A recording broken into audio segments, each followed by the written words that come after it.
Hello students, welcome to my third class in nuclear physics. First, let us have a short recap of whatever we learned in our last class. We learned that nuclear physics is the strongest of all forces in nature. We also came to know that it's an attractive force, that means it attracts particles within the nucleus. It is also very short range repulsive, which means any two nucleons or particles inside the nucleus cannot be brought to distance closer than 0.8 Fermi. Then we have its charge independent, meaning that the force between a neutron, proton, and a neutron-proton pair is the same, does not depend upon charge. And then saturation, which means that any nucleon attracts only the nearest neighbors. So these are certain points that we came to know. Now let us move forward. Students, when in the very beginning I wrote that nuclear is like unclear, as you go through as you proceed through the course, you'll come to know why I told it like this, why you exchange this and you get this one, and why it's unclear. So although we have there is a fixed laid down syllabus, it will not be easy to go according to the laid down syllabus. We will do a part here and a part there, and together they will join, because the syllabus has been prepared in such a way that for the first unit get something from here, then here, then here, like this. Second unit comes here, here, here. Third unit comes like this, like this. So the parts together, you join them. It is just like a jigsaw puzzle, and so we have a somewhat clear idea of nuclear physics. So what I will do is I will not go totally step by step according to the syllabus. I will not do the first unit, the first topic, second topic. I will proceed my discussion in such a way that gives you a flavor of what is nuclear physics all about. So from today I start the actual syllabus. So now as we revised just now, we saw that nuclear force is a very different type of a force. First of all, it is very strong. So it is very strong means, just to get an idea how strong it is 10 to the power, it is 100 times as strong as electromagnetic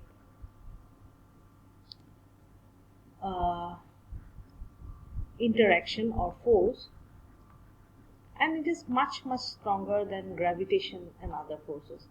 So you see, it's actually very strong. So the strong and the short range together makes it very interesting, because you see what happens in case of electromagnetic field or field due to electrostatics. When I have a charge here, then what happens to the field? You know that it is proportional to 1 by r square.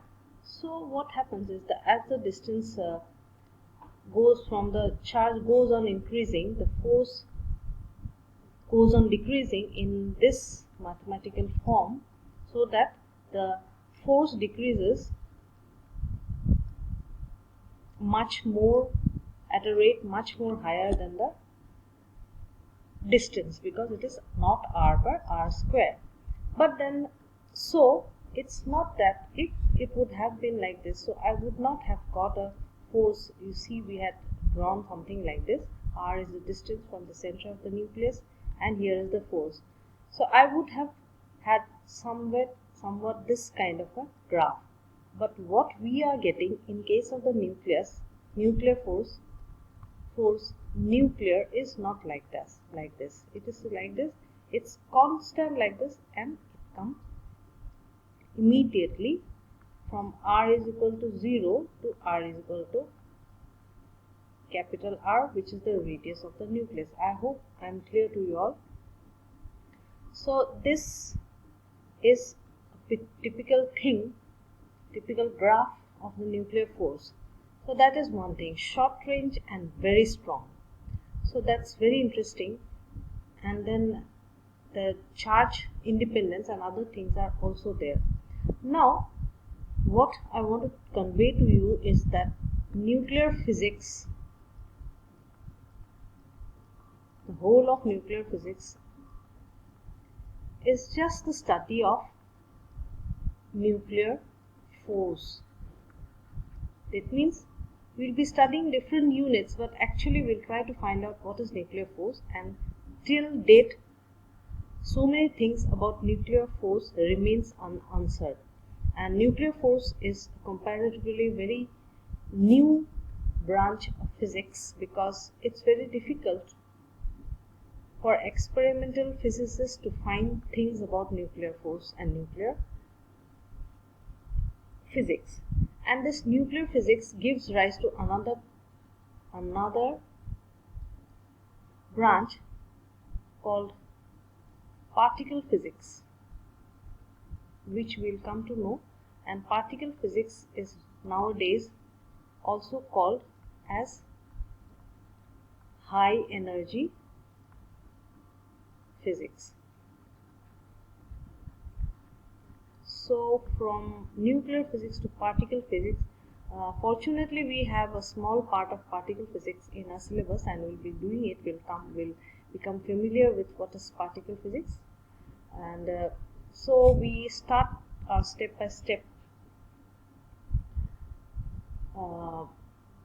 discussion of this nuclear physics. To understand a certain subject, you have to learn the terms and units associated with that. So first we learn about, since we start with nuclear physics, if this is the nucleus, and what is nuclear physics? It is the force between any two particles here, and that since this particle is very small, it obeys quantum mechanics. That is what we'll remember. So along with it comes quantum mechanics, which makes things more difficult, but fortunately you need only the qualitative treatment, not the quantitative. So we start with unit of mass in nuclear physics. So what is the unit of mass in nuclear physics? It is the atomic mass unit, like this. It is the atomic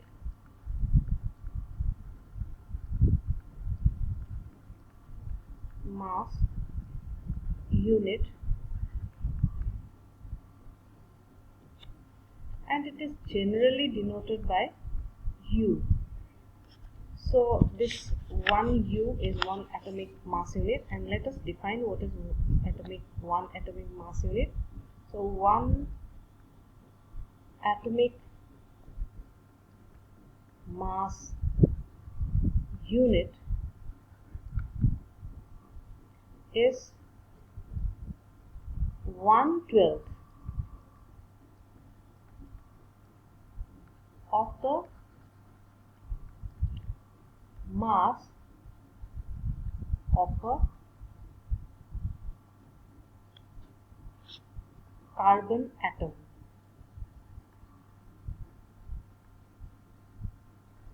And how do we denote a carbon atom? We write it like this: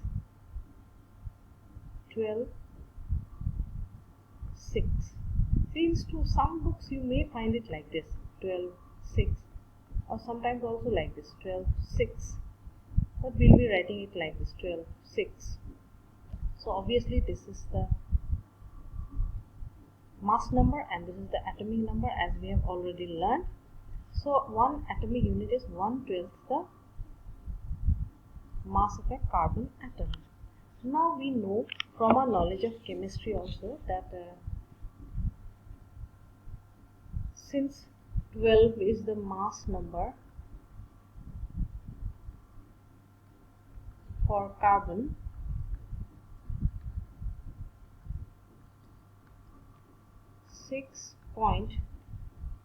.023, we all know what it is.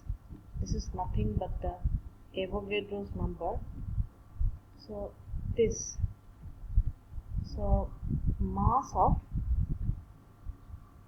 6.023 into 10 to the power 23 atoms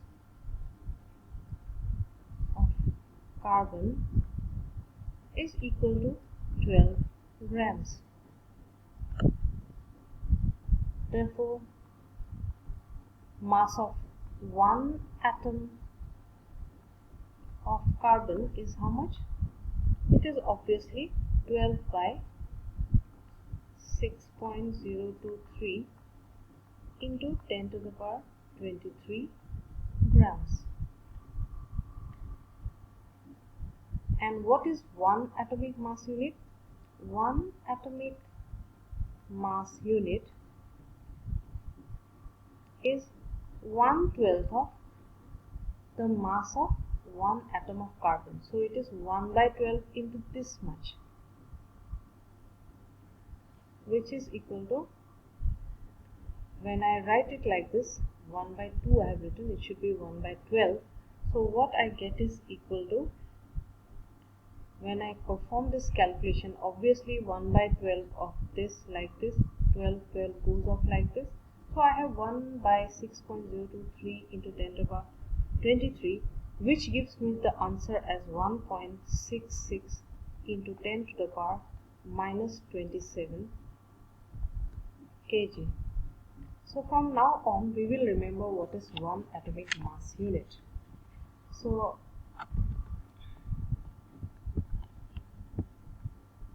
let me clean my board. So from now, I expect you will remember that what one atomic mass unit, it is nothing but 1.66 into 10 to the power minus 27 kg. Okay, so this is one atomic mass unit. See how small it is. So let us let's see how much is the mass of an electron, of a proton, and all this thing. So mass of an electron, generally denoted by Me, is equal to, see how small it is, 0.00055. Atomic mass unit is denoted by small u. I'll write it like this. Mass of a proton, let's see what is mass of a proton. It is 1.0073 atomic mass unit, and then mass of a neutron is equal to 1.0086 U. So see, mass of a proton is not equal to mass of a neutron. Mass of a neutron is greater than the mass of a proton and differs by a very small amount. So that's why we usually write mass of a neutron is approximately equal to mass of a proton. So it's advisable that you remember these three values so that it becomes easy in working out numericals. Now let us look at certain things like this. One atomic mass unit